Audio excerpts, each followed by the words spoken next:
in the spicy Asian rivalry, there was quite a bit of late drama, but Bangladesh have gone past the finish line, knocked off Sri Lanka. They've won by 3 wickets. And we are back at Cricbuzz Live. I'm Saiyami Kher and I have Simon and Michael with me. Shanto and Shakib got them past the finish line because it was a good knock by both. Shanto getting his 90, Shakib getting 82, Mohammedullah getting those important 22 runs. But there was quite a bit of drama towards the end with those wickets falling. We almost thought there's going to be a twist. There's going to be a twist to the tail, but there wasn't, and Bangladesh got past that finish line. Michael, did we think there's going to be a twist to a tail there? No, not really. I think the twist needed to happen at the start of the innings. They got a couple of early-ish wickets, but that partnership that you mentioned was outstanding. The pitch started to get a bit better. They played good, strong cricket shots. Angela Matthews bowled nicely. Madushanka once again was excellent. Thiksana towards the back end was good, but Rajit had a really bad night. They targeted him, and once they started to hit him to all parts, it was really difficult for Kushal Mendis because you kind of lost one of your main bowlers. That partnership was great. Really good, strong shots. And as we know at this venue, that the boundaries are short, the outfield's quick, and you just have to hold your shape as a batter, and the scoreboard generally ticks, and it did tonight. Well, Simon, the 169 run stand that they put up, a brilliant partnership that kind of laid the foundation for how the innings was going to be. Yeah, and we talked about no team had really batted well enough until the dew arrived, until the dew started to form. And we saw the first instance of that tonight. And it paid dividends because the ball just skidded on nicely in that second half. It got wet. They had to change it a couple of times. There's a few arguments about whether the ball should be changed as well at different times. But we hadn't really seen a team bat conservatively up until that, to be 2 down at the 20th, 25th over, that sort of thing. We hadn't seen a team do that and then really take advantage of the dew factor later on, and that's exactly what Bangladesh were able to do, and it paid dividends for them. They did a great job. I thought those partnerships were good, steadied the ship, and then, although they lost a few at the back end, they were actually trying to win it in good time. Mm-hmm. I think that was the case. They were trying to make sure their run rate was up a little bit higher, and just in case it comes down to that for that Champions League spot. So I think all in all, they'll be very, very impressed with the performance as a whole. Everything we kind of talked about earlier today was they needed to show some real fight in the field. Started brilliantly with Mushfiqur, and they fielded brilliantly. They fielded really well, took great catches. It just looked like they were more up for it today, and then it was almost a perfect run chase. And well, the captain rose to the occasion because Shakib hasn't been very good with the bat in the World Cup, but he rose to the occasion. Finally, we have spoken about the Bangladeshi batting and how the batting has really let them down, but he led by example today. Yeah, and sometimes it requires a spark. Maybe it requires a little bit of a controversial moment to really kick him into action. He played great. He had a little bit of a circumspect first few balls, and then suddenly the boundary started to flow. Look at that, 12 fours, 2 sixes, but it's the 12 fours just playing real good, strong cricket shots. I don't really recollect any luck that he had. He just played really good cricket. Pitch was good. And as I said, some people need a spark. Some players just need that little bit of controversy to just trigger the mind into concentration. He had a bit of that. Yeah, it was a drop catch at extra cover off Angelo, actually, quite early in the innings. Could have been a different day. That has stuck. But, he played nice as a captain. I guess he'll have to answer a few questions this evening about a certain issue, but at least he's won the game. That's what he'll be saying. Michael, you were talking about how sometimes it takes a toll on the captain's head when you make that kind of a decision, but clearly it didn't show in his batting today, Simon. No, look, it may have just sparked him. As Vaughan said, I think sometimes, Shakib can be a little bit vanilla, like just a little bit ho-hum and let things drift a little bit. And maybe he did need a little bit of a spark. He needed something just to get him going, just to be in the contest. And you know that when he's in the contest, he's a bit more steel to him. And he showed that. He weathered the storm early on. I thought they bowled, in particular, Madushanka and Chamira. Chamira bowled quite a fiery spell, and he asked some questions, got through it, fought through it, got to a stage where they felt a bit more comfortable, he and Shanto, and then they put the foot down and scored at a great rate. I mean, he was going reasonable rate all the way through, but I think that partnership and his innings in particular would have just given the bench a little bit of steel as well.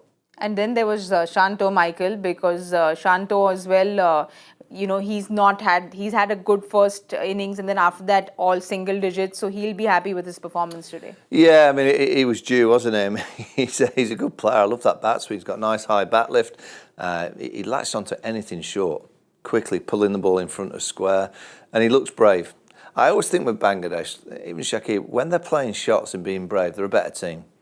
Now, when they go into their shell and they're starting to kind of manoeuvre the ball into the gaps and look for the ones, of course you're going to get ones when you're playing positively, but I just think they're better players when they're trying to take the kind of positive option. A couple of those shots early in the innings was dancing down and whacking over the top off the seamers. Like to see it. The pitch is good, why not? So it was a good day for Bangladesh. I didn't expect that performance. I'll be honest with you. I thought Bangladesh, the way that they played in the World Cup, they haven't been a team. They're not collective. I didn't feel they had a collective performance in them. Today they played really well as a unit.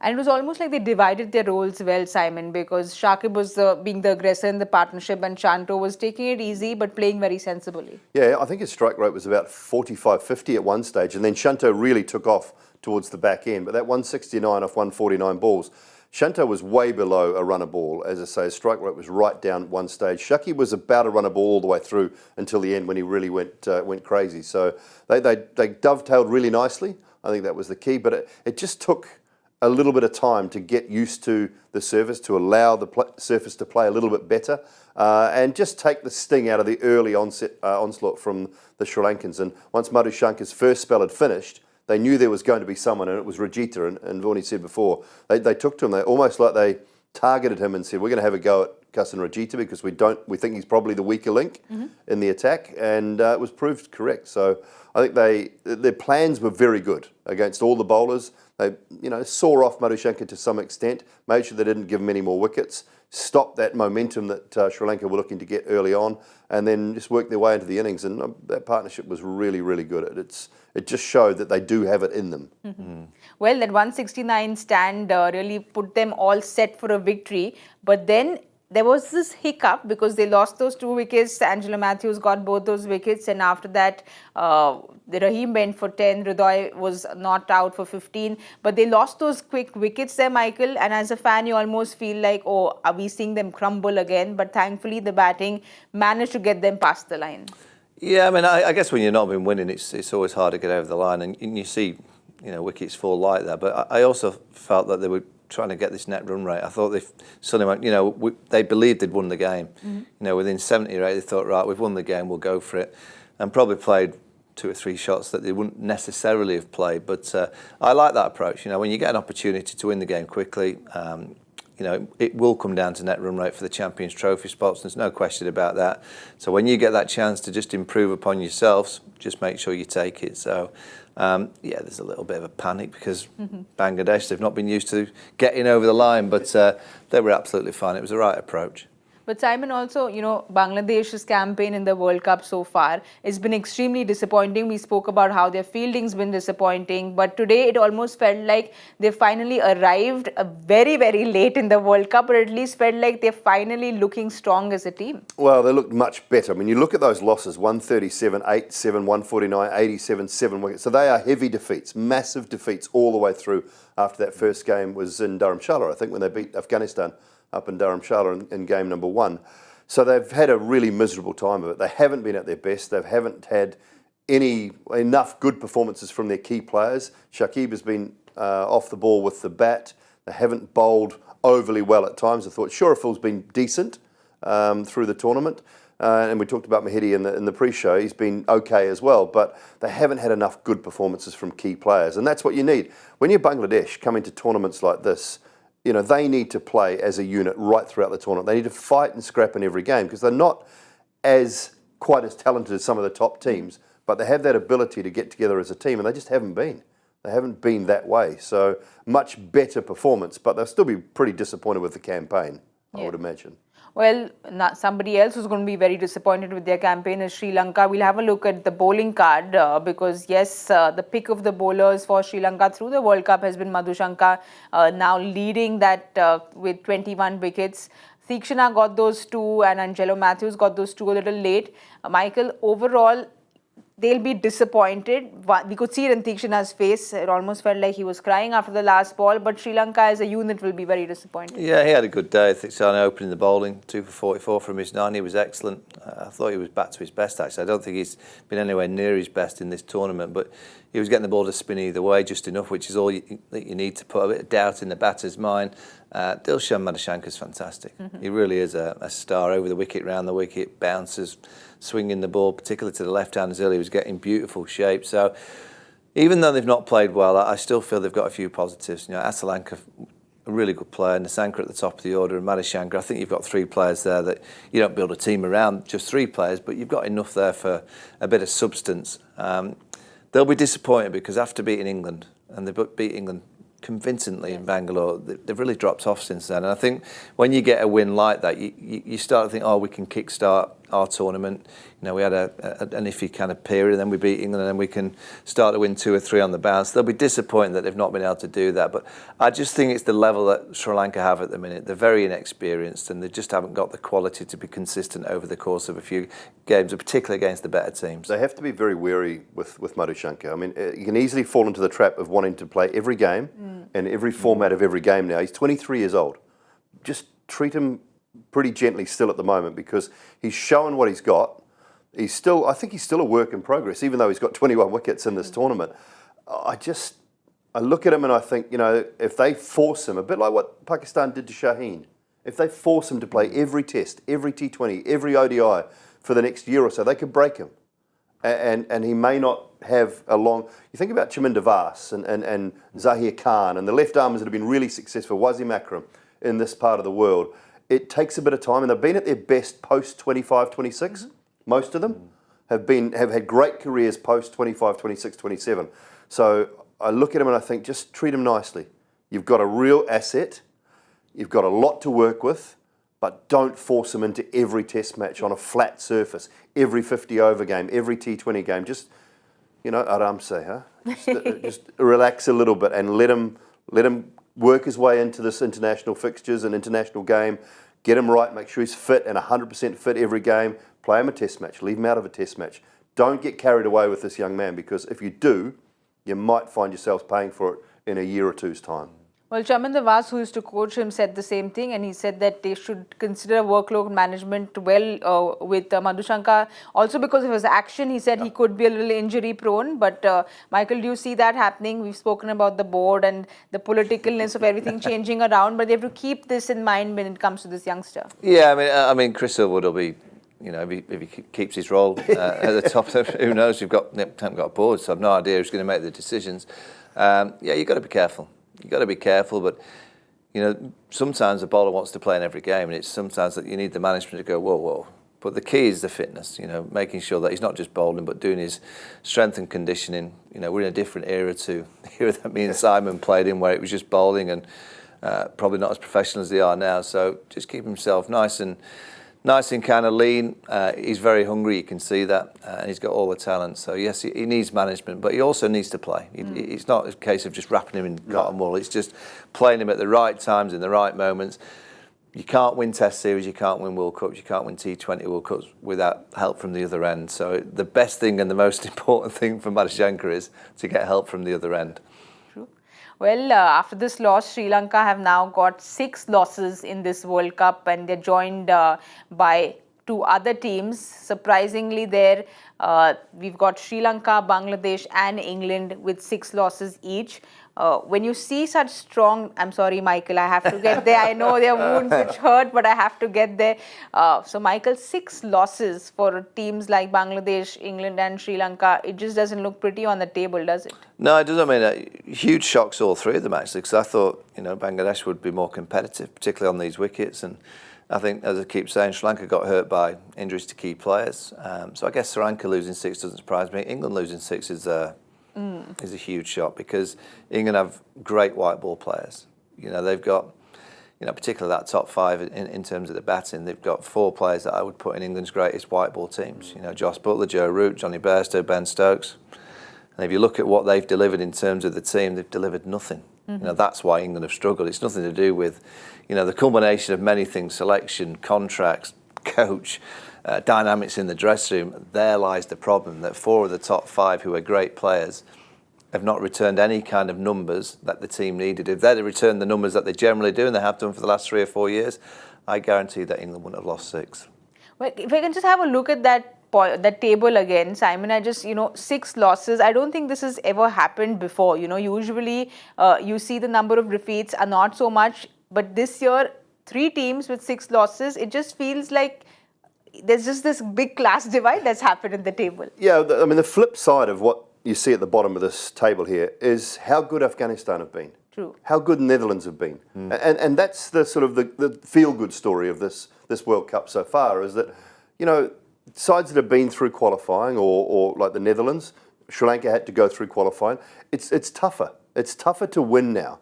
And you have to be at your best. You cannot turn up at a 50-over World Cup anymore and think there are easy games. No team can afford to do that. So I think, as much as that doesn't read well for Sri Lanka and Bangladesh and England, it means that Afghanistan have done well. It means that the Netherlands have had a pretty good tournament from their standpoint. They would love more wins as well, but they come here looking for them. Afghanistan come here looking for them. So there are feel-good stories as much as there are sort of sad stories, I suppose, for some countries. But they're wake-up calls as well. They're wake-up calls for these teams too, just to say, it's not as easy as you think. And just because you won the last one doesn't give you automatic right to come here and be a favourite. And they were one of the favoured sides. Outside of India, I think they were second favourite coming in with the bookmakers. And they were, I had them in my top 4. I thought the way they were playing, the side they had, I thought they should have been in the top 4. But it's just not to be. You can't turn up here and be off your game and expect sides to fall over, because that just doesn't happen. Well, let's have a look at the points table now and see what today's win for Bangladesh means. So, again, Michael, I'm very sorry, but Sri Lanka, Netherlands and England all at the bottom of the table. Bangladesh at 7. This means Sri Lanka is ruled out of the tournament. But if you can explain to me now what happens with the Champions Trophy, what are the permutations and combinations, Michael? I've got no clue. Well, England play the Netherlands on Wednesday, so England beat the Netherlands. I'm sure they can do that. That gets them to 4 points. That makes them level with... Can you put that points table back up, please, so I can just have a look once again.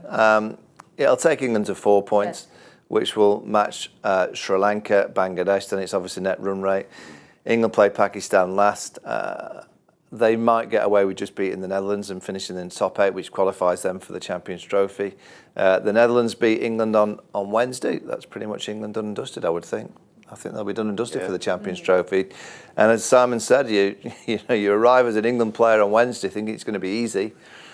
As we saw against South Africa in the Netherlands, you can get a shock, but I would hope England have enough expertise to be able to beat the Netherlands and also to compete hard with Pakistan later on in the week. I thought they were actually a bit better against Australia. I thought in the field they were pretty good, and with the bat, the reason that they didn't chase it was purely confidence. That's all it is, and they might have just gained a little bit of confidence from getting within 30 of an Australian side who's playing decent cricket, but they'll be disappointed, but they've still got 2 games. Win the 2 games, they'll be in the Champions Trophy.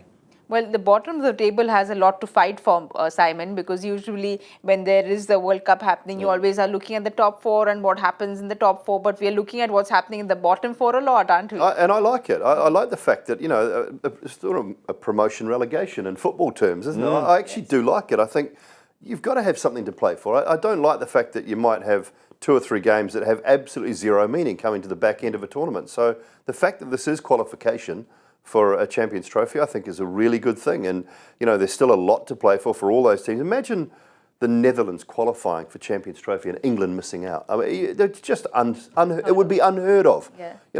I think England are a good enough side to beat the Netherlands, but don't underestimate them. And so they will go into that game, the Netherlands, with absolutely nothing to lose. I was in the Netherlands last summer when England absolutely dealt to them. A world record score of 500, I think it was, in one of the games. So, there'll be some memories from the Netherlands side, I'm sure. They'll want a little bit of retribution maybe. So I like the fact there are things to play for still at the back end of the tournament. We're not just talking about the top 4, top 5, top 6. We're talking about what happens at the bottom of the table as well.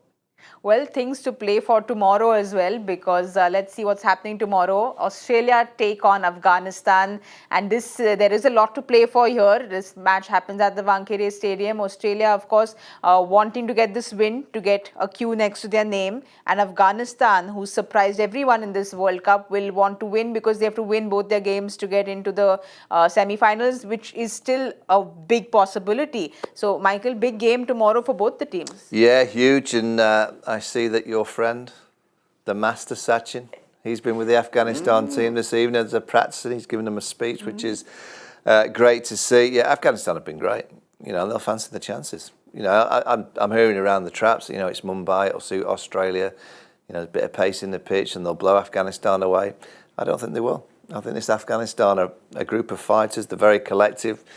They seem to have a method. They're all identified in terms of the roles within the team. And it only takes a pitch that just does a little bit of this. And the one area that you can get Australia is spin. Yeah. You We know? have a look at Afghanistan squad because, like Michael's saying, the pitch just needs to do a little bit of dancing around. But Simon, do you think they will play Noor, or do you think they'll get Naveen in for tomorrow's game? I think I'd still play Noor against Australia. Look, it's a tough call because you go in with only two seamers. It does make it very, very difficult. Omarzai's been really good. I've actually been impressed with him. You know, a couple of things that Afghanistan have missed over the years is a solid middle order. Or Ramit Shah and the skipper, Hasmatullah Shahidi, have provided that middle order. They've won games. The skipper's been not out on a couple of occasions. And I thought their quick bowling was just lacking a little bit. But Faruqi and Naveen have done a great job through this tournament. So that all-rounder spot with Omarzai and bowling a few overs, I don't know that they can go in with just two seamers, though, against Australia at Wankhede. It's not a big ground. And if one of the spinners goes, although they're all very clever, I just don't know where they turn to if they go down that road. So they may have to drop Noor. I'd gamble with all the spin against the Aussies. Would you? Absolutely. And just I think there's one player, there's Warner at the I mean, Head will just go. Eddie's dangerous because he'll just go. So if he gets you, he gets you. Warner's a good player spin, you know, without any question. Maxwell, if he's back in, is a brilliant hitter of spin down that back end. The rest in the middle, I think you can bowl a lot. You'd open with Nabi. Straight away, you'll open with Nabi with the two left-handers at the top. So, you know, I don't mind the option. I just wonder whether they will. Yeah. You know, I think when Afghanistan came into the tournament, I thought they were a side that could only bat first and use their spinners in the second innings. I thought they were a bit of a one-trick pony. They've proven me absolutely wrong. And I had a chat to Jonathan Trott about this. I thought their modus operandi was, let's get some runs on the board and let's get our spinners into the game and see if we can strangle sides and win games that way. They've chased well. That chase against Pakistan, and then that sort of gave them belief to chase well. And the skippers had a lot to do with that. You know, I think I said last week on the show, the guys have really loved Ajay Jadeja. Yes. They've really loved having him in and amongst the side as well. So they've got two really high quality batters in that side, and Jonathan Trott and Ajay Jadeja. So they've learned how to craft a run chase, which they could never do. And so that's the one thing that's really impressed me with this Afghanistan side, the way they have changed their fortunes a little bit. They are no longer that one-trick pony, and they have the ability to do both now. And that's what makes them a far more dangerous side. So, yeah, really impressed with them. Well, let's have a look at Australia's squad now, because there's so many people who have been out in. Maxwell hopefully should be in tomorrow. Mitch Marsh is in tomorrow, but there was news that Steve Smith wasn't doing too well, so we're not too sure, Michael, if he's going to play. If Steve Smith doesn't play, do you see Cam Green playing in place of Steve Smith at that number 3? Well, I think Mitchell Marsh is back, so I think Mitchell will slot back into number 3. I mean, I believe Steve Smith's had a bit of vertigo, which is not good, and that was today, and I'd be amazed if he can play tomorrow. So we might see no Steve Smith. You know, Maxwell will come back in, and probably Stoinis will keep his place. You know, if that's the case, if Steve Smith's not playing. Cameron Green played okay against England, but he's not been in great form. So I don't think, if anyone misses out, it'd be Cameron Green. Even though he's playing on his home venue at Mumbai, he's played some nice innings there, obviously in the IPL. But the Aussies look strong. The most impressive thing for me with Australia, and I think this is where teams have to try and counter that, is Adam Zampa. He's been fantastic. He's squeezing, he's getting wickets.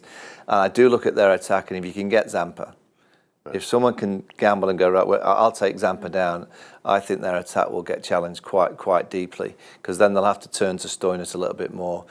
Maxwell was missed against England. He's been bowling some nice offies. But I do think Zampa is the key to their attack. I just think he's holding that middle period together beautifully. I think when you see that and you know that, teams have then got to go, right, how can we counteract that? And the only way to counteract that is to go at Zampa and try and put him off his line and length early, because he's been controlling that length immaculately. So somewhere, somehow, someone's going to have to go, right, we know that, try and put him under some pressure. Well, there is Zampa, who's had a great World Cup. The Afghani top four have been batting well, but when you have a Zampa, Hazelwood, Pat Cummins, Stark, it's a little intimidating, isn't it? It is intimidating, but they've coped with most things that have come their way. Barring probably the Indian attack, Afghanistan have actually coped with most things that have come their way. Ramanullah Cricbuzz has been brilliant. I mean, he gets them off to flying starts more often than not nowadays. He used to be sort of 1, 2 and 5. He's now sort of 3, 4 and 5. And I think that's been really good for them. The sort of solidity of that middle order has been good. But if they get off to a flying start, they're very hard to stop. He's hard to peg back, Cricbuzz, because he just keeps going. And if Zampa has to come in with the side under pressure and bowl, then maybe they can work him around a bit more. When he comes in and you're already 2, 3 down, and he squeezes and you're looking for runs, he's just so difficult to hit. He's so hard to hit off a line, off a length, and he doesn't loop too many up, but he just hits that length that you can't quite go back to and you can't really go forward to, and he gets LBWs, he traps guys on the crease all the time. So he's very difficult, but if Cricbuzz gets off to a fly, that ground's not big enough for him. I tell you, he's got some real power and some real ability. But even for Australia, I mean, they have to get this win in, because they don't want to leave anything to the last minute, right? They just want to get it done and get this win in. Yeah, get it in the bag, get the points, qualify. I'm pretty sure they're going to be in the semis, but you just want to keep winning. Keep improving. I think Australia can improve. I think there's areas that they can get better. I think they've been brilliant in the field. Their fielding unit, the operational side of everyone knowing exactly where they are. It's a well-run unit. But I do think Australia, they can get better. They're the one team I do think that they could surprise India, because they've won so many World Cups. They've just got the heritage history of winning World Cups. And, can South Africa surprise India? Didn't look so from yesterday's performance. Can New Zealand surprise India? Not with their recent form. Could Pakistan surprise India? Probably not, because their records in World Cup history tells you that that's not possible. Pakistan have never beaten India in 50-over cricket, but Australia are the side that mentally they're tough. And if they get to play India in a final, they're the one team I think that could just give. I still fancy India, by the way. I'm just making it clear, but they are the one team I think that could surprise India in the final. All right, so your players to watch out for then for tomorrow. Well, I just talked about Cricbuzz, so I'll stick with him at the top of the order for Afghanistan, and I mean I'll leave Zampa to Vaughan, because he's going to go with him. I think Josh Hazelwood needs a game. I don't think he's been quite at his best through the tournament. If he finds that hard line length, bit of pace, bit of bounce at Wankiri, he might have a day out. I'm going to go Travis Head. Yeah. At this venue, I love watching him bat. He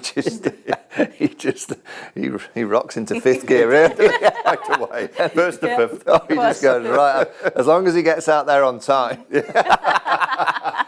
he will go. So I'm going to say perfect batting wicket for Travis Head, because he plays well off the front and the back. That bounce at the Wankiri. So Travis Head, and I'm going to go Mujib. Interesting. I just think Mujib's little flickers could be very dangerous against Australia. Well, everyone who's been watching Cricbuzz live knows that I've been rooting for Afghanistan before the World Cup started. So I'm keeping my fingers crossed, because I just want this World Cup to be open. It just makes it so much more fun, doesn't it? And that underdog story. But and Sachin helped them out. That's why. Yeah. And you're wearing blue. Of course. Sachin helped him out. We've seen Ajay Jadeja come in, help the team. So, there's so many Indian angles to helping Afghanistan as well. But before we wrap today's day, I want to kind of do this sum up and wrap on what today's game was. And is going to look at their time and watch, because that's what I'd like to talk about. Let's have a look at what both the captains had to say in the post-match presentation. So this is what he had to say. Felt we were 30-40 runs short. Happy with some young promising players coming through. Key players had injuries, so we had changes.